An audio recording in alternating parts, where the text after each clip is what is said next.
எல்லாருக்கும் வணக்கம். நான் உங்கள் ராஜி. உக்கிரமான தெய்வங்களை வீட்டில் வைத்து வழிபாடு செய்யலாமா அப்படின்னு கேட்டிருந்தீங்க. உக்கிரமான தெய்வங்களை வீட்டில் வச்சு வழிபாடு செய்யக்கூடாது அப்படின்னு தான் நம்ம ஆன்மீக பெரியவங்க சொல்லியிருக்காங்க.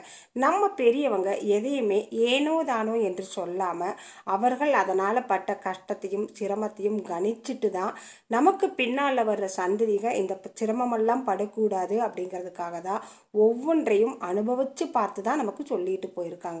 நம்ம பெரியவங்க சொன்ன வழியில், நம்ம ஆன்மீக பெரியோர்கள் சொல்லி கொடுத்த வழியில் பின்பற்றி போனாலே போதுங்க. இறை வழிபாடு அப்படிங்கிறது நம்ம எல்லா தெய்வங்களையும் வழிபாடு செய்யலாம். உக்ர தெய்வங்கள் நமக்கு ஒரு தீங்கும் செய்யாது. அதே நேரத்தில் அவர்களை நாம் வீட்டில் வைத்து வழிபாடு செய்கிறப்ப அதற்கான பூஜையை நம்ம சரியாக செய்யணும். அதற்கான பூஜை வழிமுறைகள்னு தனியாக சொல்லியிருக்காங்க. அந்த முறையில் நம்ம செய்ய முடியும் அப்படின்னா உக்ரமான தெய்வங்களை நம்ம வீட்டில் வைத்து வழிபாடு செய்யலாம்.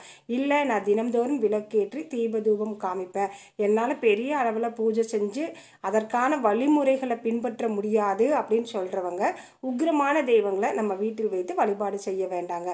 உதாரணத்திற்கு வாராகி பல ரூபங்கள் கொண்டவங்க, அதாவது வாராகி அம்மன் நிறைய ரூபம் எடுத்திருக்காங்க. அதில் சாந்தமான ஒரு ரூபம் இருக்குது. அந்த சாந்தமாக பார்க்கறதுக்கே நல்ல அமைதியாகவும் சாத்வீகமாகவும் இருக்கிற ஒரு திருவுரு படத்தை வாங்கி வச்சு நம்ம வீட்டில் வழிபாடு செய்யலாம். பெரிய அளவில் சிலையெல்லாம் வாங்கி நம்ம வீட்டில் வச்சோம் அப்படின்னா அதற்கான பூஜை முறைகளே மாறுபடும். அப்படிங்கிற காரணத்தால் தான் நம்ம ஆன்மீக பெரியவங்க இதைத்தான் இப்படி தான் கும்பிடணும்னு சொல்லி கொடுத்துட்டு போயிருக்காங்க. அதனால் உக்கிரமான தெய்வம் அப்படின்னு உங்களுக்கு தோணுச்சு அப்படின்னா அந்த சிலைகளை அந்த படங்களை நம்ம வீட்டில் வச்சு வழிபாடு செய்ய வேண்டாமுங்க.